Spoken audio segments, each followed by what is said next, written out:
గురువుగారు, రీసెంట్గా మీరు మహాగౌరి యజ్ఞాన్ని సంకల్పించారు కదా. ఎస్.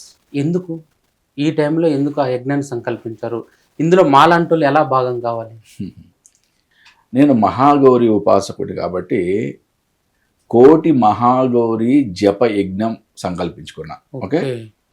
విశ్వావసునామ సంవత్సరం మనం పంచాంగ శ్రవణంలో మాట్లాడుకున్నట్లుగా మనకి ఈ సంవత్సరం అంతా కూడా ప్రకృతి వైపరీత్యాలు, మానవాళికి ఎన్నో కష్టాలు కలుగుతాయని చెప్పి మనం చెప్పుకున్నాం. మరి ఇటువంటి ఉపద్రవాల నుంచి మనం బయటపడటానికి మహా పెద్ద పెద్ద పీఠాధిపతులే ఎన్నో పూజలు, ఎన్నో జపాలు చెప్తున్నారు. అటువంటిప్పుడు ఉడతా భక్తిగా, ఓకే, రామాయణంలో రాముడికి ఉడత సాయం చేసినంతగా ఉడతా భక్తిగా నా శక్తి కొలది నేను ఉపాసించే మహాగౌరి కోటి జప యజ్ఞాన్ని తలపెట్టాను.